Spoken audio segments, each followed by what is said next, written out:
Antes de mergulhar nesta história incrível, considere se inscrever no canal e ativar o sininho.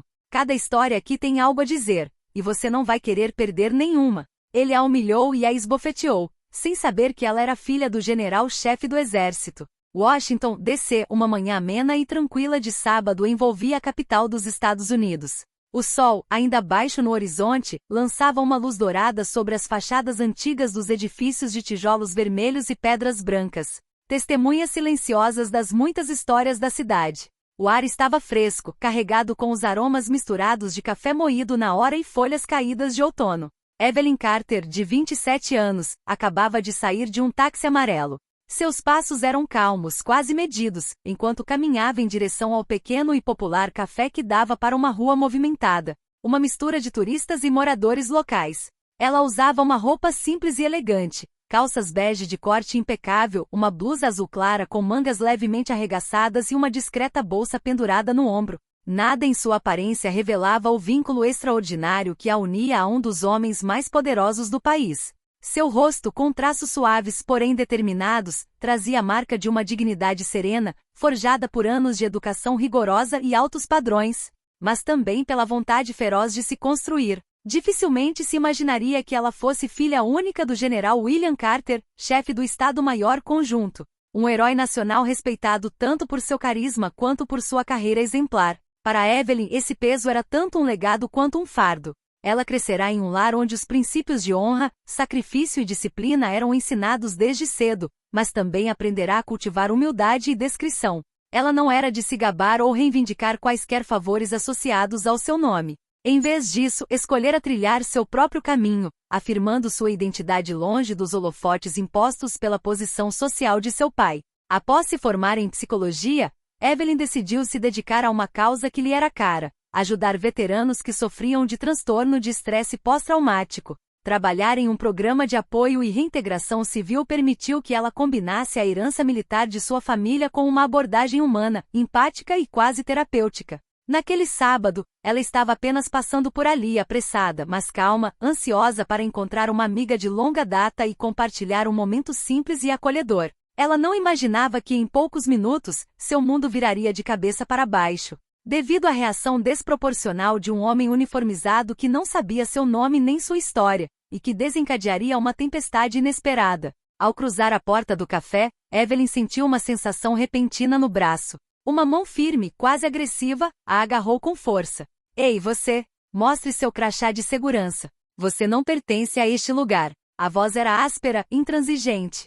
Evelyn virou lentamente a cabeça para encarar o homem que acabará de chamá-la. Era um segurança particular, identificável pelo uniforme escuro e pelo discreto fone de ouvido, mas seu olhar duro revelava óbvia impaciência. Seu nome era Frank Delaney, um homem branco na casa dos 50 anos, calvo, de queixo quadrado e estatura imponente. Empregado por uma empresa de segurança contratada pela prefeitura, ele tinha a reputação de ser rápido e às vezes brutal. Evelyn, surpresa, mas perfeitamente controlada, respondeu com uma voz calma: "Estou aqui para uma consulta. Acho que não preciso de crachá." Ela tentou gentilmente soltar o braço dele, na esperança de aliviar a tensão com a razão. Mas Delaney não via dessa forma. Aos seus olhos, Evelyn não passava de uma mulher negra deslocada, uma intrusa num bairro que ele considerava reservado a uma certa elite. Sem pensar muito, ele levantou a voz, tornando-se mais ameaçador. "Você não entende? Não deixamos qualquer um entrar aqui. Me mostre esse distintivo agora." Um pequeno grupo de transeuntes parou a cerca de 10 metros de distância, alguns curiosos, outros desconfiados. O rosto de Evelyn permaneceu impassível, mas seus olhos revelavam um brilho de decepção misturado a uma raiva reprimida. Quando ela tentou se afastar delicadamente, Delaney perdeu a paciência. Sem aviso, ele levantou a mão e lhe deu um tapa forte, um golpe forte que ecoou pela rua. O impacto fez Evelyn girar a cabeça. Com a bochecha queimando, ela sentiu o calor da humilhação inundar todo o seu ser. Um silêncio pesado caiu sobre as testemunhas. Algumas pegaram seus celulares, chocadas, para eternizar o momento. Outras, petrificadas, não ousaram intervir. Delaney, confiante, com o queixo erguido, disse em tom de desprezo: "Nós conhecemos vocês, provocadores. Vocês acham que podem fazer o que quiserem. Este não é o lugar de vocês." Evelyn não gritou, não reclamou. Em vez disso, olhou para ele com um olhar gélido e penetrante. Uma frieza calma e assustadora percorreu Delaney, perturbando-o. Você acabou de cometer um erro monumental, ela disse, com a voz baixa, firme e cheia de determinação. Naquele momento de suspensão, a cena estava prestes a mudar, sem que ninguém soubesse ainda até que ponto. Mal haviam se passado alguns minutos desde o tapa brutal, o rugido de um carro preto ecoou pela rua. O veículo, um enorme SUV blindado com vidros escuros, parou abruptamente em frente ao café, atraindo imediatamente a atenção dos transeuntes. 2 soldados em uniformes perfeitamente ajustados saíram com precisão militar, suas botas estalando no pavimento. Atrás deles, surgiu um homem de estatura imponente e porte majestoso. Seu uniforme azul marinho brilhava à luz do sol, adornado com estrelas e galões dourados que sinalizavam sua alta patente. Era o general William Carter, chefe do Estado-Maior Conjunto, uma figura icônica nas Forças Armadas e no país como um todo. O olhar do general era duro, quase frio. Seu rosto, marcado por anos de responsabilidade e combate, expressava raiva e determinação. Ele caminhava com passo firme, sem tirar os olhos da filha, que ali estava, com o rosto avermelhado pelo tapa, mas mantendo-se firme com uma dignidade indomável. Evelyn, você está bem? Ele perguntou com uma voz profunda, mais suave dessa vez, traindo sua preocupação paternal. Evelyn, embora surpresa com a chegada repentina, apenas assentiu. Seus lábios se franziram para conter a dor, tanto física quanto mental. O general então se virou lentamente para o agente Delaney. Seu olhar era um desafio silencioso. Foi você quem levantou a mão para minha filha? Delaney deu um passo para trás, o rosto empalidecendo. O peso da situação, e especialmente a identidade da vítima, de repente o atingiu com uma força que ele não havia previsto. Eu não sabia. Ela não disse quem era. Ele gaguejou, tentando justificar suas ações, como se pedisse desculpas desajeitadamente. O general, impassível, respondeu com uma voz estrondosa que fez o ar ao seu redor estremecer. Ela não precisa dizer quem é para ser tratada com respeito. A atmosfera na rua esfriou instantaneamente. Os transeuntes silenciaram, conscientes da gravidade do momento. Atrás do general, os 2 soldados se posicionaram, prontos para intervir. O protocolo de emergência acabará de ser ativado. Sem mais delongas, Delaney foi desarmado por um agente de segurança local e escoltado para um canto, enquanto o general, imponente e digno, se aproximava para apoiar sua filha. Foi um garoto de 16 anos, Malik Thompson, que filmou a cena com seu celular, da calçada do outro lado da rua. Ele tinha presenciado a briga desde o início e, como muitos jovens de sua geração, teve o instinto de documentar o que considerava injusto. O que ele capturou naquele dia abalaria um país inteiro. No vídeo, o tapa era claramente visível, mas também, e acima de tudo, a reação de Evelyn. Sem gritos, sem explosões, sem insultos. Apenas um silêncio poderoso, um olhar direto nos olhos do agressor e esta frase calma e arrepiante. Você acabou de cometer um erro monumental. Quando Malik postou o vídeo no X, antigo Twitter, ele adicionou esta legenda. Ele a humilhou e a esbofeteou, sem saber que ela era filha do general-chefe do exército. Em menos de 1 hora, o vídeo ultrapassou 100.000 visualizações. Em 3 horas, viralizou em todas as plataformas. Os comentários abundaram, divididos entre indignação, admiração por Evelyn e raiva de Delaney. Mas o que se destacou além do escândalo foi a postura de Evelyn. Sua contenção. Sua calma inabalável. O fato de ela nunca mencionar seu sobrenome, de não exigir tratamento especial, de não gritar sua ascendência para se safar. Ela ficou ali ereta e digna, uma mão na bochecha, a outra na bolsa, olhando o homem nos olhos como se ele não fosse mais uma ameaça, mas o símbolo de um sistema doente. Os canais de notícias 24 horas reprisaram as imagens, dissecadas por especialistas, jornalistas e sociólogos. Programas de entrevistas discutiram o assunto a noite toda. A imprensa internacional aproveitou a oportunidade. Na manhã seguinte foi anunciada uma coletiva de imprensa, da qual estavam presentes o general William Carter e sua filha. No salão principal do Pentágono, repleto de câmeras e microfones, Evelyn Carter discursou. Ela usava uma jaqueta preta simples e calças combinando. Seu cabelo estava preso para trás, seu olhar era firme e sua voz calma. O que vivi ontem não foi nada de excepcional. Todos os dias, mulheres negras são paradas, humilhadas, agredidas na rua, em lojas, em prédios, sem ninguém para protegê-las. Ontem tive a sorte de ser reconhecida, mas e as outras? Aquelas que não têm um padre geral, nem câmeras, nem testemunhas. Um murmúrio percorreu a sala. Os jornalistas tomavam notas febrilmente. Evelyn continuou, implacável.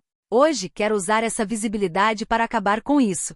Para todos os outros. Porque aquele tapa não foi apenas um incidente isolado. É um sintoma de um sistema de suspeita constante, de racismo latente, de abuso de poder disfarçado de segurança. Não é uma exceção. É um padrão. E é hora de acabar com isso. Ao lado dela, o general Carter permaneceu em silêncio. Mas seu olhar para a filha revelava imenso orgulho, o de um pai que, apesar de todos os seus títulos, sabia que a verdadeira coragem residia ali, diante das câmeras. Nas palavras simples e sinceras de uma mulher ferida, mas firme e forte. A conferência teve um efeito de onda de choque. Figuras públicas, jornalistas, artistas, senadores, publicaram mensagens de apoio. Vários generais aposentados, veteranos e oficiais da ativa publicaram uma carta aberta denunciando o comportamento discriminatório dentro de instituições civis. Associações de mulheres negras também se manifestaram, convidando Evelyn a se juntar a elas em suas lutas. Manifestações ocorreram em diversas cidades do país. E pela primeira vez em muito tempo, o país estava ouvindo. Não porque ela fosse filha do general, mas porque ela ousara falar com calma e firmeza em nome daqueles que ninguém ouvia. A prisão de Frank Delaney foi imediata. Algemado diante das câmeras e escoltado pela polícia, ele foi levado à delegacia sob o olhar silencioso de dezenas de testemunhas, algumas ainda chocadas, outras furiosas. As acusações eram graves: agressão agravada em circunstâncias discriminatórias, uso excessivo de força no exercício de função privada e assédio racial em espaço público. Ele foi indiciado em 48 horas. Demitido imediatamente pela empresa de segurança para a qual trabalhava há mais de uma década, seu nome tornou-se sinônimo de abuso de poder e racismo sistêmico. Promotores federais, sob pressão pública, anunciaram que tratariam o caso como um exemplo flagrante de abuso de segurança. Mas a questão rapidamente foi além da punição de Frank Delaney. Sob pressão da mídia, de movimentos populares e até mesmo de certos setores das Forças Armadas, uma comissão de inquérito foi criada pelo Departamento de Segurança Interna. Suas conclusões foram claras: o setor de segurança privada sofria de grave falta de treinamento ético, supervisão e verificações regulares. O presidente dos Estados Unidos, em um discurso solene, anunciou uma série de reformas sem precedentes. Item: criação de um certificado federal obrigatório para todos os agentes de segurança privada que trabalham em locais públicos ou governamentais. Item: treinamento obrigatório em distinção, psicologia intercultural e combate ao preconceito racial, supervisionado por psicólogos e associações de direitos civis. Item: criação de um registro nacional de reclamações e relatórios contra agentes, acessível a empregadores e cidadãos. Nos meses seguintes, centenas de contratos foram reavaliados. Dezenas de funcionários foram suspensos ou transferidos. Para muitos, o caso Evelyn Carter marcou um ponto de virada.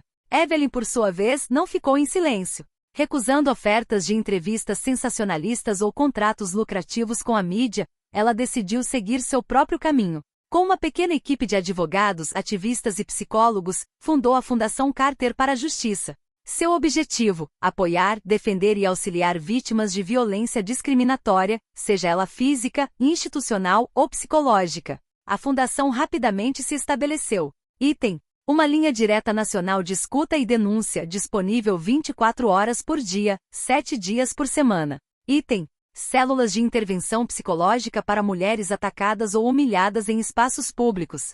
Item: um fundo de defesa legal para ajudar vítimas para tomar medidas legais. Em menos de um ano, a fundação recebeu mais de 40 mil denúncias. Estabeleceu filiais em 15 estados e colaborou com diversas universidades para organizar uma série de conferências sobre racismo estrutural e segurança urbana. Longe do tumulto das redes sociais, Evelyn tornou-se uma figura respeitada, uma voz calma e firme nos debates nacionais.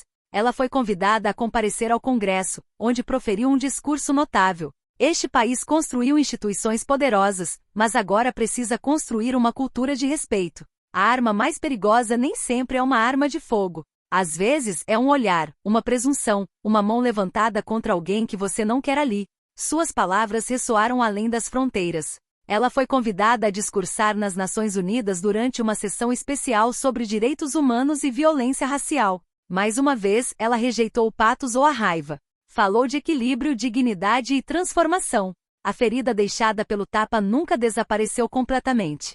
Evelyn a carregava como uma cicatriz interna. Mas ela a usava como fonte de força, um lembrete constante da luta que tinha pela frente. Em vez de estúdios de televisão, ela escolheu escolas de ensino médio em bairros carentes, centros de reabilitação e grupos de apoio com veteranos, as mesmas pessoas que ela havia apoiado muito antes de seu nome se tornar conhecido. Ela se recusou a ser um ícone. Ela simplesmente se dizia útil. Exatamente um ano após os eventos, o presidente dos Estados Unidos concedeu-lhe a Medalha Presidencial da Liberdade, a mais alta honraria civil do país. Em seu discurso, ele declarou: Evelyn Carter nos lembrou que a verdadeira força reside no autocontrole, na lucidez e na recusa à indiferença. Ela transformou a humilhação em uma alavanca para a justiça. Ela personifica o que a América pode se tornar. Alguns meses depois, ele tentou se desculpar publicamente por meio de um veículo de comunicação conservador. Disse que se arrependia de suas ações, chamou-as de um erro de julgamento, e disse que queria encontrar Evelyn para lhe dizer que havia mudado. Mas Evelyn recusou. Em uma breve declaração, ela respondeu: o perdão é de todos. A justiça é coletiva. E segue seu curso. Delaney recebeu uma pena de prisão suspensa de 18 meses, 200 horas de serviço comunitário em programas antirracismo e foi proibido de exercer qualquer cargo de segurança ou ordem pública. Quanto a Evelyn, ela continuou sua missão com a mesma voz calma, o mesmo rigor moral e aquele brilho nos olhos, o de pessoas que viram a injustiça de perto e escolheram não se desviar dela.